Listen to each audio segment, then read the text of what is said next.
We've got an absolutely crazy show for you today here on Let's Talk Movies. First off, we've got notice that James Gunn has been rehired by Disney for Guardians 3. But not only that, Captain Marvel seems to be making quite a bit of money there at the box office. We got a brand new trailer for Avengers Endgame. The Flash movie actually might possibly have a production date in mind.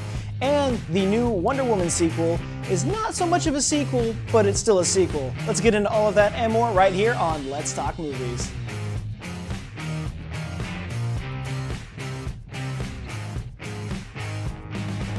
What's up, everyone, and welcome back to Let's Talk Movies. I'm your host, Jimmy Joker, whatever is your fancy, and with me is my Commander-in-Chief.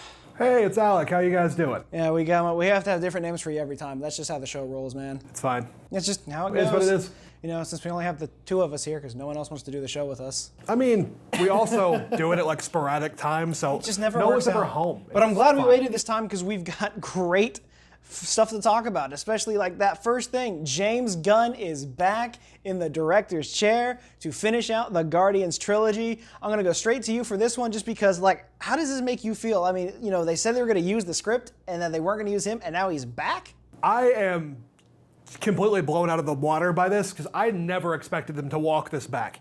I never expected Disney to come back and be like, hey, sorry about how we handled that, because that's just not what they do, right? Like, They're Disney. They are infallible in their own minds, in a way. It's like, when they made a decision, they thought it was best for business. Usually they stick by those, but this time, I could not be happier to be wrong about anything. I'm just so happy to have the guy back on. I don't think he deserved to lose that trilogy. I don't think he deserved to be kind of excommunicated from the Marvel group. So, yeah, let's get him in.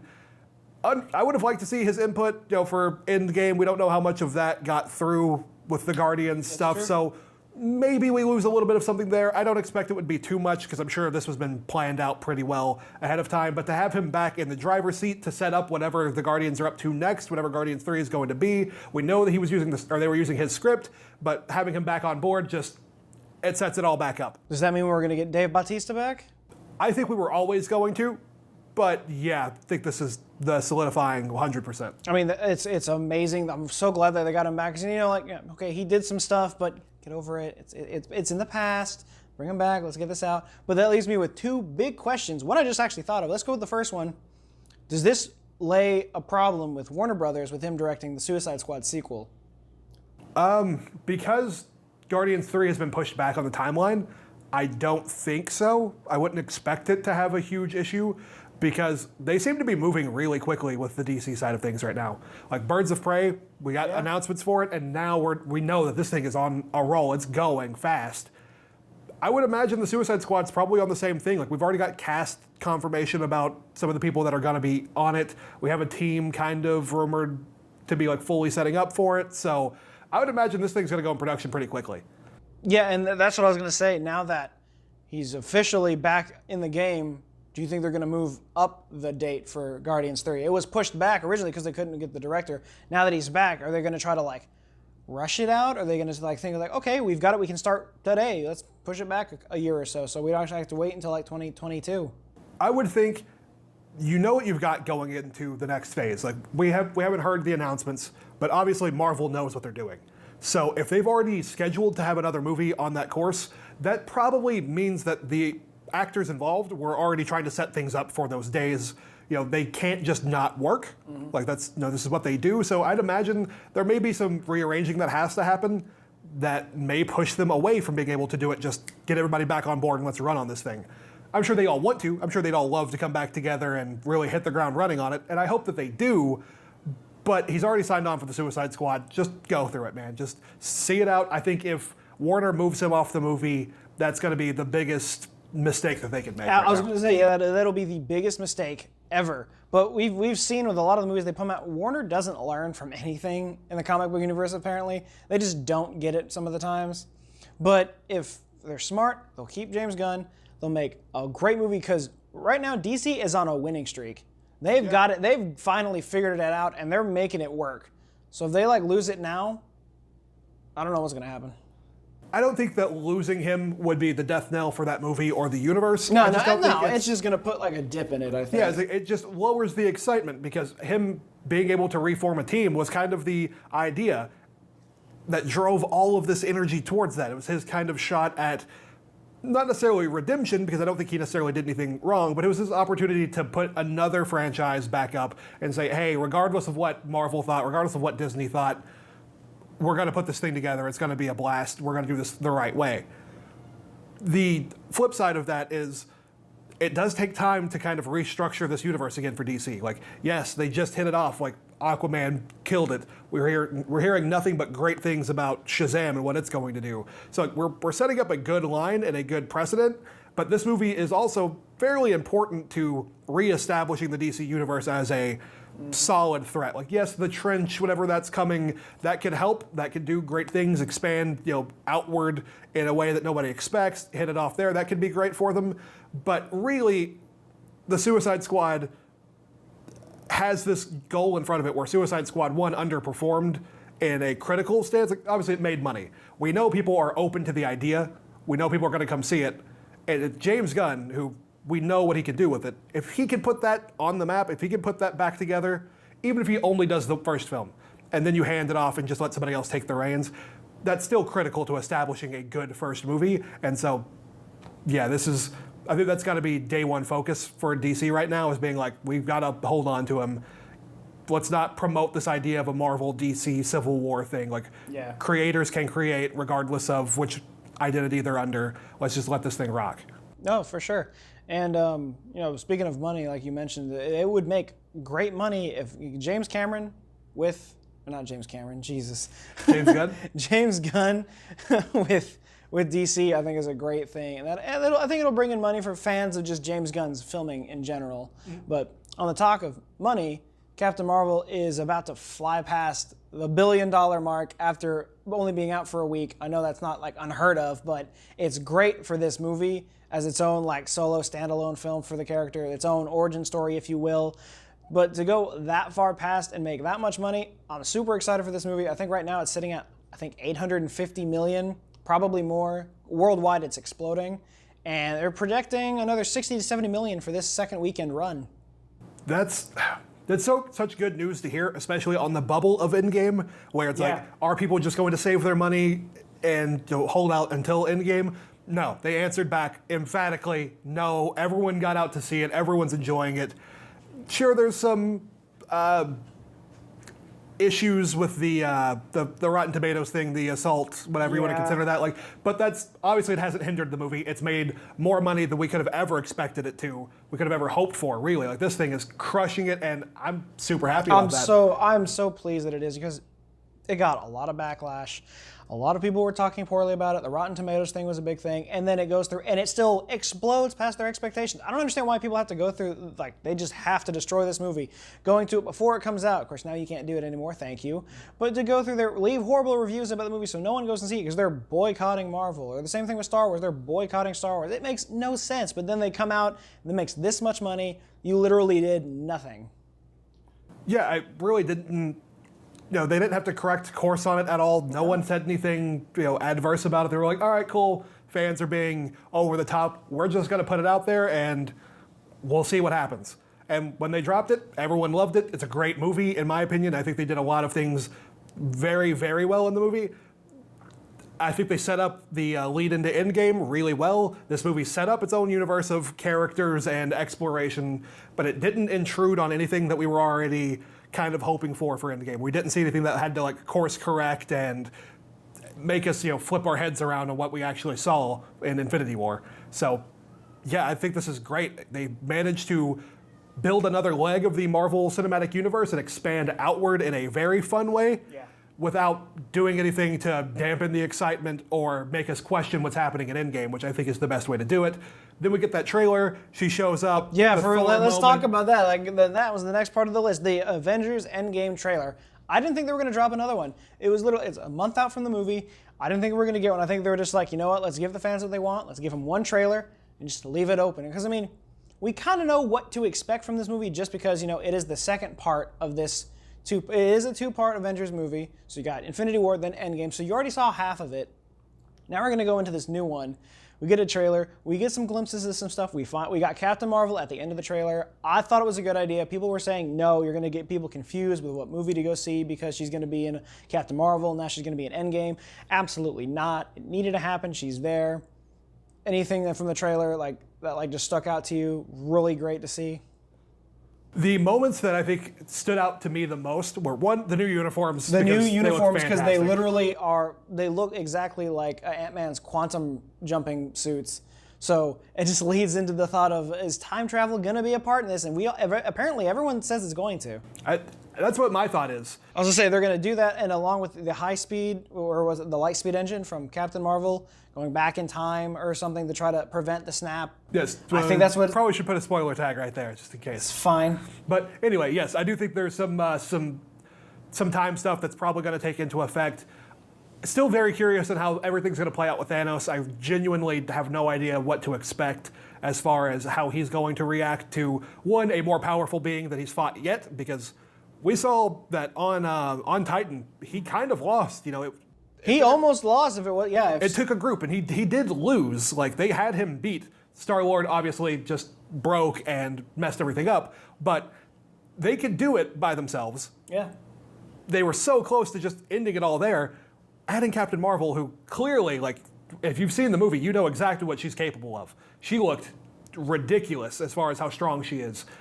She barely broke a sweat against anyone in the film at all. There was nothing really that put her in actual danger. For sure. So, yeah, this is all kinds of exciting time travel, quantum realm, whatever we're getting into. I'm so excited for that. The other thing that really got me was that moment between Thor and Captain Marvel with the hammer call. He grabs it, and she's just like, yes, and? I like this one. She's just like, okay. Sure. Whatever. I honestly, it is a beaten down trailer. I think we're going to lose some people for good in this movie. A lot of people are saying, I think Iron Man's going to bite it, unfortunately, but apparently a lot of people are saying Iron Man and Captain America. It would make sense if they both go out at the same time. I don't necessarily want to see it. I'd love to have them both.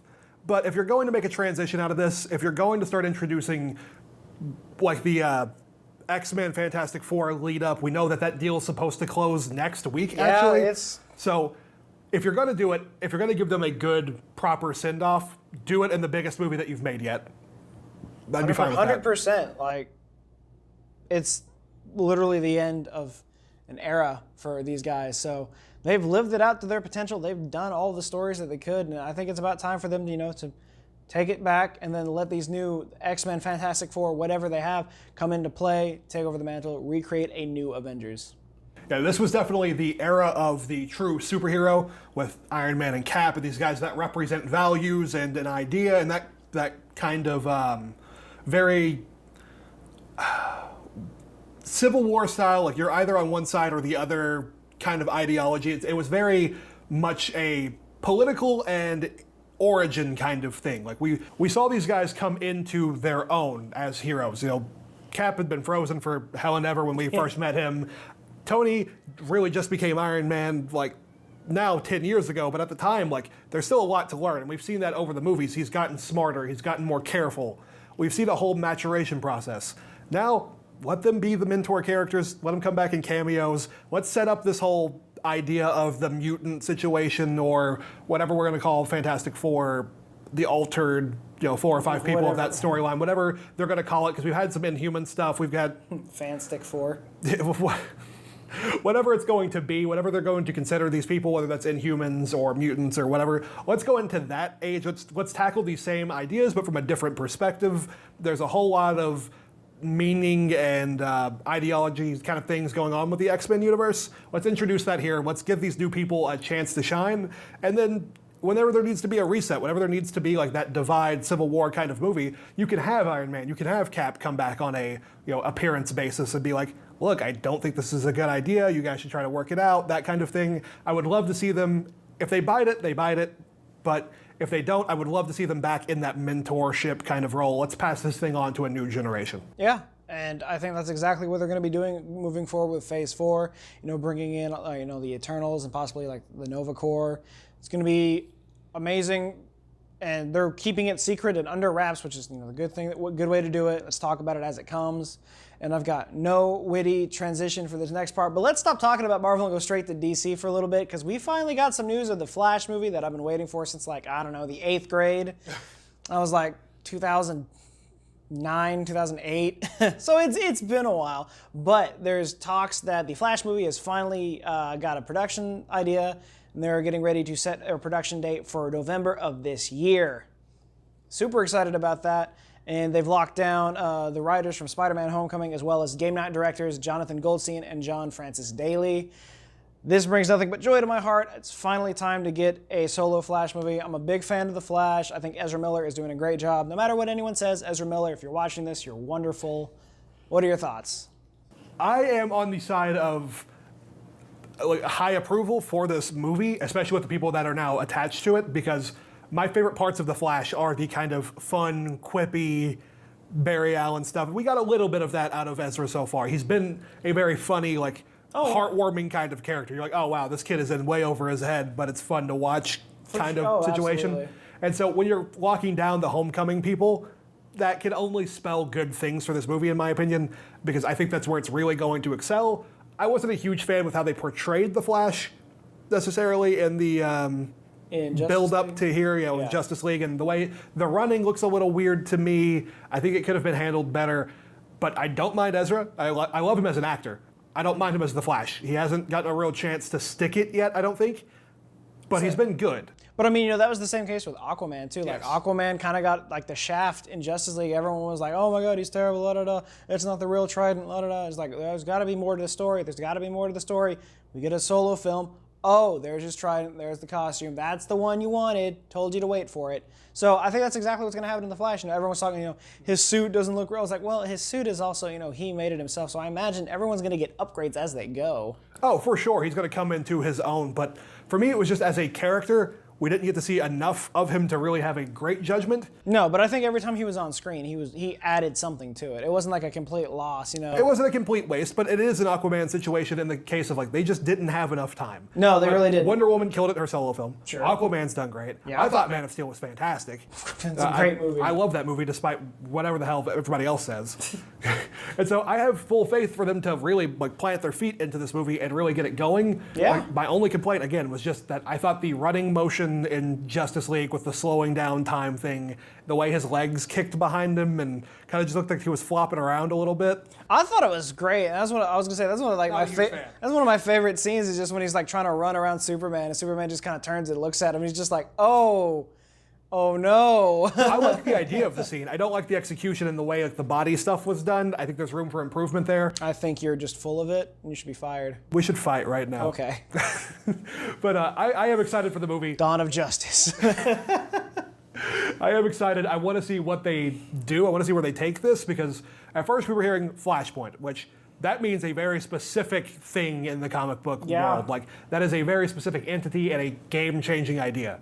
Then we started hearing some backpedaling on it. Well, it's called Flashpoint, but it's not actually doing a Flashpoint storyline. No idea what was going on. Say don't do that. I have no idea what's happening in that department. I have no idea if they're sticking with that idea, but whatever they're doing, That's a negative. I am excited to see it. And also Flash has an opportunity to be the everyday hero, where that has not been the case for everybody else. Jason Momoa walks out and he's like, no, that's a sculpted statue of a man. Henry Cavill, literally Superman comes from another planet. Ben Affleck, very twisted, broken Batman at this point. Probably he's kind of gone too. Yeah, it's we didn't see that yet. And then with Wonder Woman, she's literally from her own island. She's literally so far removed from everyday society. Man. But I think this is going to be their chance to land the everyday person kind of approach. Shazam definitely going to have some of that as well. Shazam's going to be wonderful. But because he does have that same Superman thing where he is more grounded, he is from Earth, he is a kid, Billy Batson. But when we get into it really, he is still going to have that incredible level of super strength and all of that. Barry's going to be fast. He's not going to be strong. He's not going to be very wise. He's going to be running into stuff left and right. Yeah, he's going to be pretty clumsy with the whole thing. We're going to see how that plays out. I do think this is going to be their chance at doing a Homecoming style. This is a kid who's just figuring it out. Yeah. Shazam has that in a little bit, but he's going to have a whole lot of people in his universe that know more about him than he does, I think. So maybe the Flash is there where Shazam is going to have that kind of background. You can lean on somebody. Even though they're fighting, it does kind of look like there's a bigger play at hand here. Maybe the Seven Sins are getting involved, whatever. I haven't seen it yet, don't know. So there's going to be like a much bigger scale around whatever Shazam is doing. Oh, yeah, for sure. For the Flash, they could just take it back to like, oh, Barry, he's in college and he's trying to make life work even though he's a superhero kind of situation. I think that could work out really well and play directly into the counterpoint to Homecoming, like I was saying before. Yeah, absolutely. So with that being said, the Flash being its own entity, it could be its own thing. Maybe it's super connected. Maybe it is truly Flashpoint. Whatever that is. I'm here for it. Oh, they have my money already. Whatever that situation is, whatever route they decide to explore, I'm all in on the idea. I do think Ezra has almost an unlimited ceiling as an actor. He's just super good. I really enjoy everything that he does.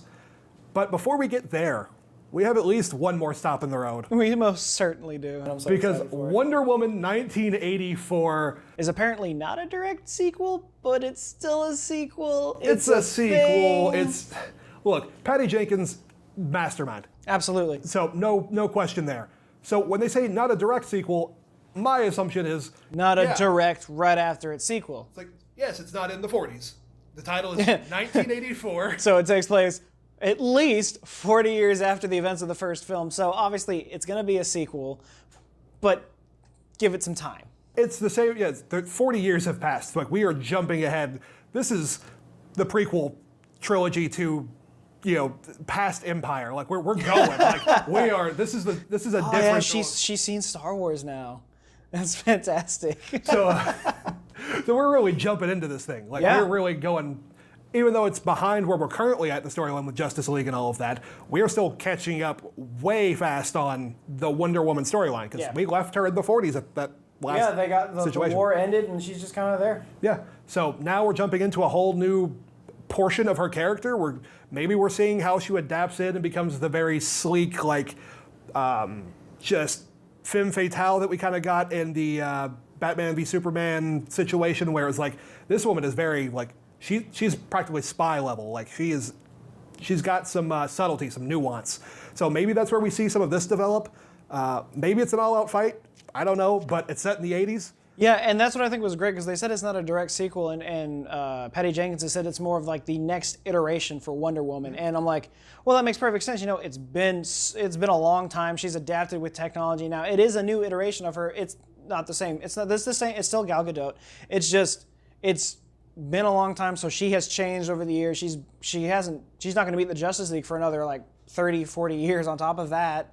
So, yeah. There's a whole lot of room for growth in the character, so going 40 years up is, it makes perfect sense. There's just so much going on that they can do with this movie.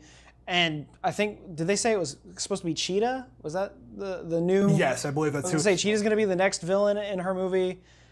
I'm here for it. I'm super hyped. She killed it in the first movie. That movie is fantastic to a T. Yeah, I mean, she's one of the like saving graces of the entire DC universe before we started hitting this good graces period with Aquaman, Shazam, all this coming up. Like, she nailed it from the start. But yeah, during the time when people were looking down on DC, she was the one that broke through and really put this thing on her back. So yes, absolutely. Give me 3, 4, 5 Wonder Woman films.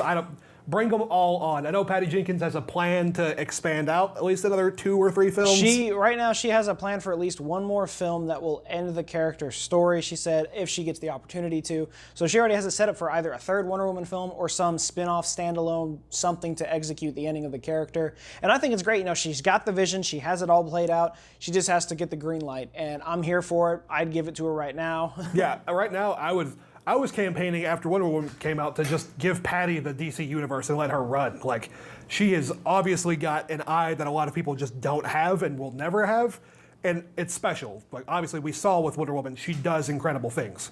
So, yeah, like, she's got the green light for me in a major way. Yeah, I mean, honestly, I'm on board for it.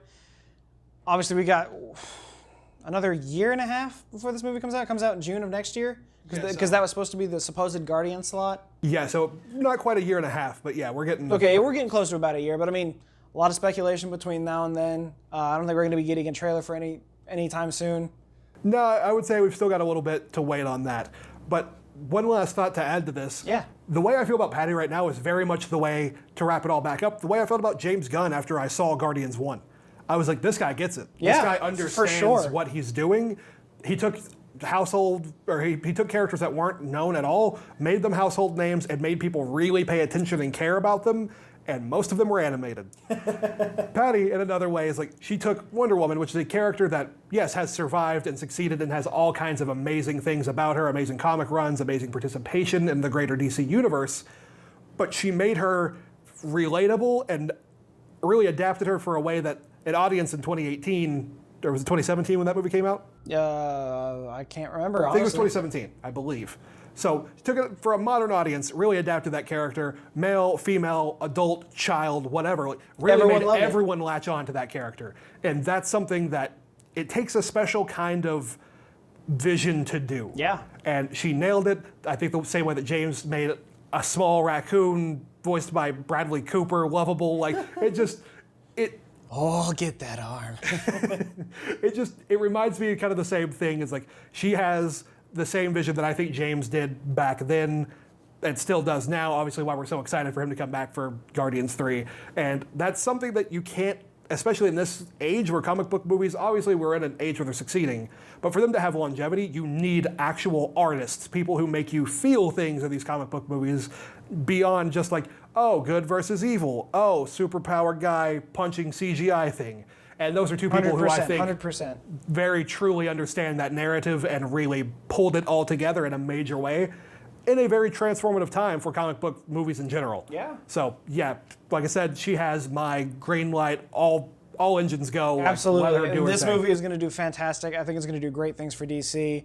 I think James Gunn coming back for Guardians is going to be great for Marvel. Like they don't need the help, obviously, but it's just going to strengthen what they've done and keep it true to what it was originally. And I'm just so here for it. A lot to talk about, a lot to digest. Let us know in the comment section what you thought about any of these topics today. If you're here for it, if you don't like it, if you think they should change some stuff, let us know. We'll talk about it in the comments. But that'll be all for this week's episode of Let's Talk Movies. Remember, if you like what you saw, leave a comment, leave a like, subscribe to Silver Age Media. We'd appreciate it. We try to put out content every single day. But until then, we will see you guys next week with more movie news.